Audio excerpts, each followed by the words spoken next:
Hey guys, welcome back to my channel and happy spring. I'm going to take you along today as we do some work in the backyard and some gardening. We actually set up a couple of brand new raised garden beds in my backyard, which I'm super excited to show you. But right now we're starting off the day by cutting up these potatoes that we got at a local greenhouse. We're gonna kind of experiment with them. I have never done this and my mom has never done this. She's here to help me again from Minnesota, which I'm super excited about, super happy to have her. I need all of the help. I'm not a very experienced gardener by any means, but I am definitely excited to learn. So we're cutting off the eye pieces of these potatoes so that they can dry out as we go about running some errands and our day until we're ready to plant them. And then we'll take you along and show you how that process works.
Okay, we are headed to get some more supplies for the raised garden bed. We need some more dirt and then some big buckets for my potatoes that I was cutting up this morning. So we had to, of course, take a pit stop. Starbucks! So we can have some coffee on the drive. The sun is shining. And the sun is shining. It's gonna be a good day.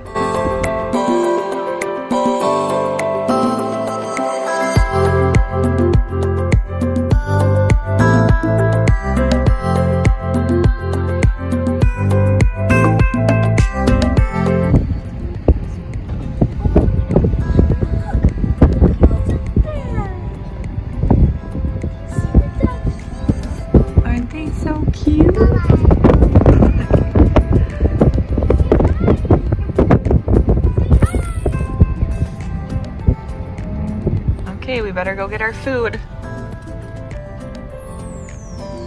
We are back at home. We got our dirt and a few other things we needed. The potatoes are definitely drying up. They're looking good. So we're just gonna let them sit in here in the porch for a little bit longer while we haul the dirt to the backyard. And I was going to plant my tomatoes and peppers and all of that in this second raised bed, but we are supposed to get down to, I think, 38 degrees tonight. So that's a little bit chilly for tomatoes and peppers. So I'm thinking I am gonna hold off on that and just get these potatoes rocking and the other few things that I have to plant.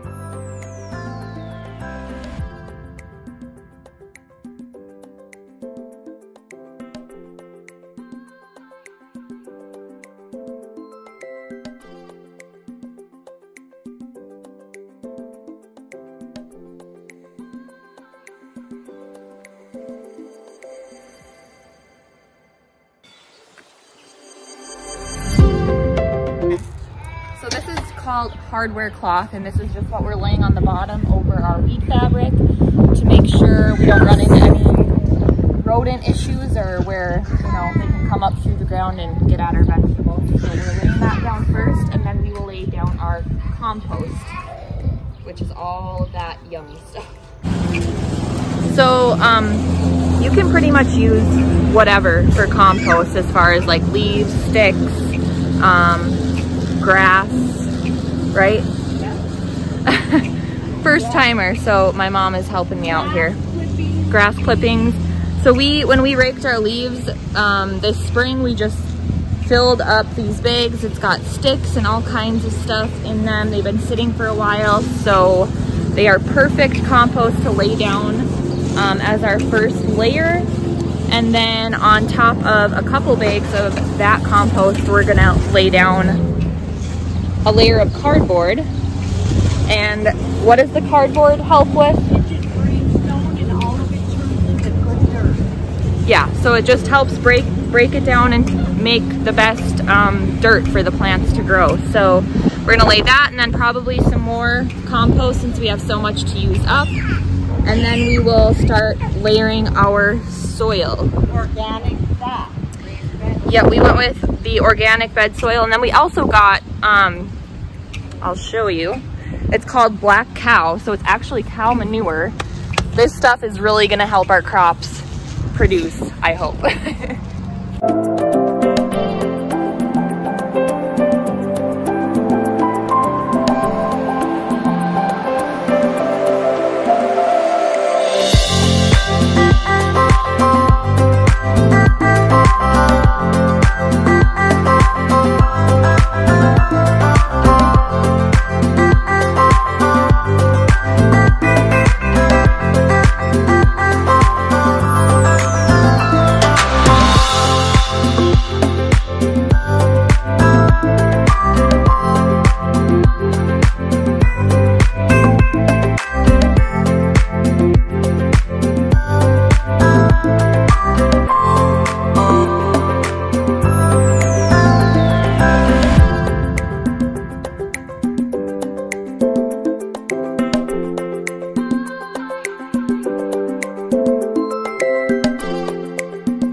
So we have all of our soil, our topsoil, which is that cow.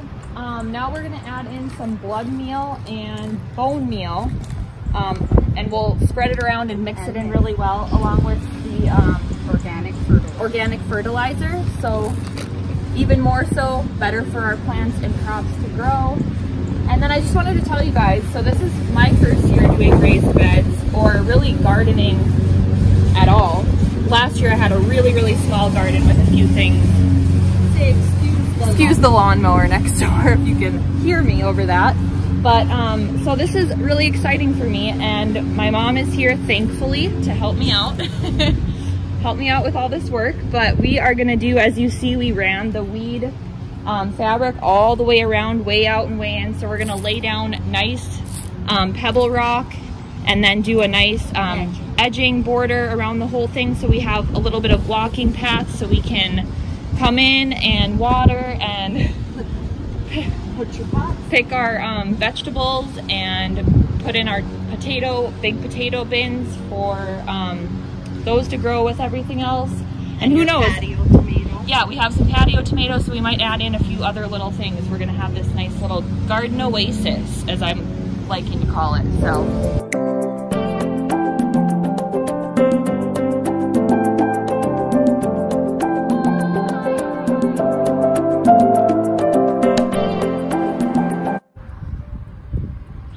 So I decided against what I originally said earlier today.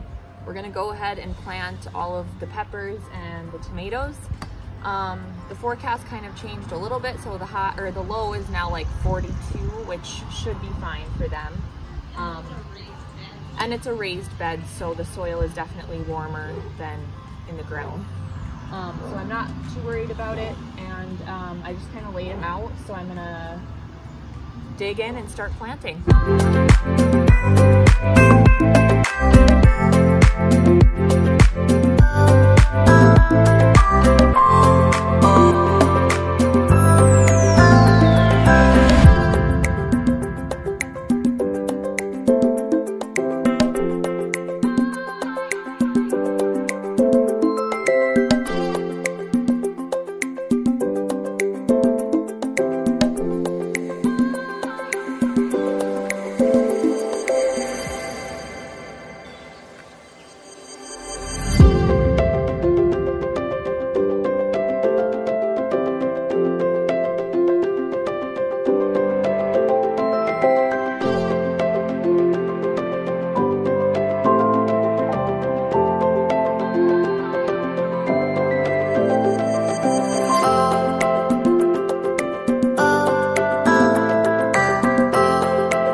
Okay, so I just wanted to share with you guys, because I just learned this bit of information myself, but I got a couple of these flowers actually for the garden. They're called nasturtiums, right?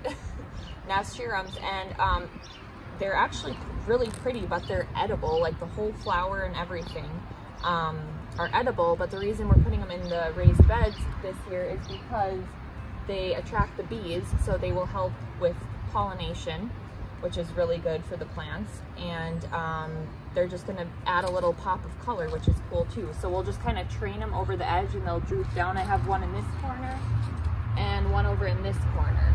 So there's your learning tip of the day if you didn't know about nasturtiums.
So my little video recorder left me, but we got everything planted in the raised beds. They're pretty packed full, but from what my mom and I have heard and researched, when it comes to raised beds, you don't have to so much worry about, you know, spacing them out so perfectly or perfect rows or anything like that. So we kind of went by that and ran with it. So let me just show you and give you a rundown. I think we already went through this bed, but we have onions and a lot of squash, broccoli, Brussels sprouts. I ran a row of carrots down here, so we'll see if those come up. Never have done a lot of this. Like I said, last year I had a very, very tiny garden with minimal vegetables in it. We still got quite a bit from that little garden, but this is pretty new for me, so I'm really excited about it. So this is our pepper and tomato mainly. We got it all planted, and then again down at the end we ran shoot, now I'm gonna forget. Okay, so yeah, down at the end we ran our green bean row. We overran it down the end here, and then going all the way up there's 2 rows of green beans on that side. So I'm excited about those. We love green beans. And then we also interspersed some carrots up here and down below as well. So wish me luck.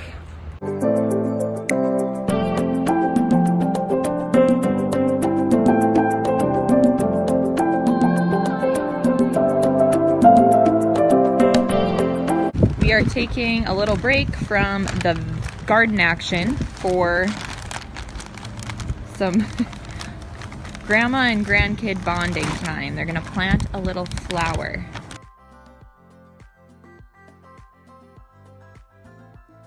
What kind of flower are we planting today, Cal? Grandma? Tell Mama that it's a Dipladena. Dipladena. Ooh, Yep. a Dipladena. It's a type of now I lost my train of thought. It'll come. Oh, I can't think of it. That's okay. Are you helping too? Wow. What did I just tell you? It's grown in the like Hawaii and all of those places. Right, you can tell. It kind of looks... Yep. Okay, no, Like it no, belongs no, there. But one more scoop, bud, and then we're gonna make a hole.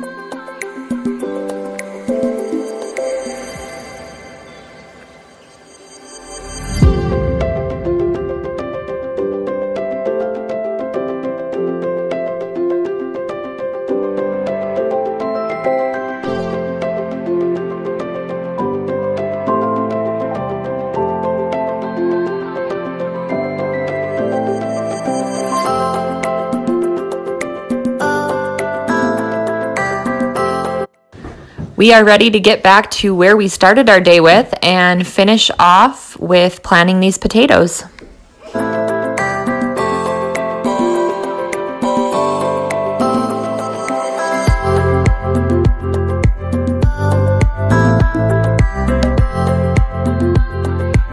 Okay, so we just drilled our own holes, first of all, as you saw, in the bottom and a couple on the side, just to allow for drainage.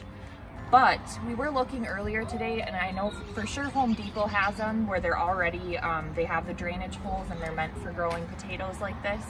So you could definitely order from there if you don't want the extra work, but we just got these from Tractor Supply and did it ourselves. It was super easy. Now I'm just gonna add my dirt and fertilizer. We're just gonna start off by filling it.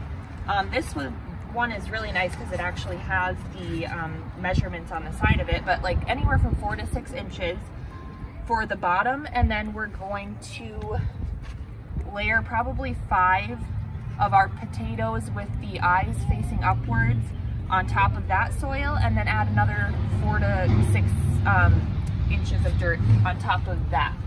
And so when you add the top layer of dirt, you don't want to pat it down a bunch because I think we learned, what was it? I think we learned that if you pat it down, it's hard for the potato eyes to breathe, and you know, And they can break off. they can break off or rot, and they need that airflow. So don't pat your soil down, just leave it nice and loose. And then the next step will definitely not be today. It will be once they start sprouting out of that top layer of soil.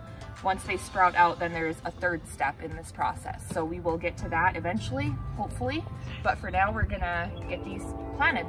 Yep, and you want to make sure when you plant them that you soak them real good with water after you're done planting.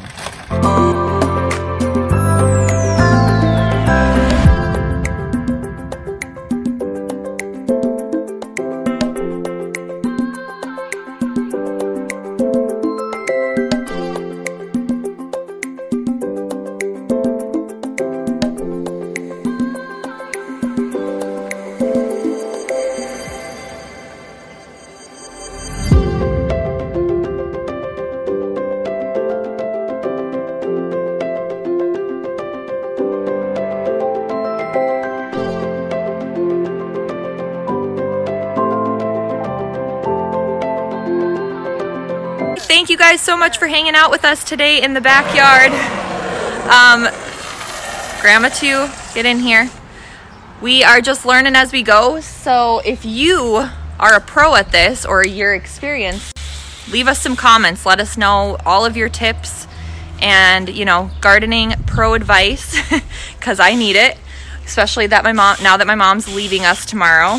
I'm gonna need all the help, but I really have a lot of hope for these raised beds and our potatoes and all that's going on back here.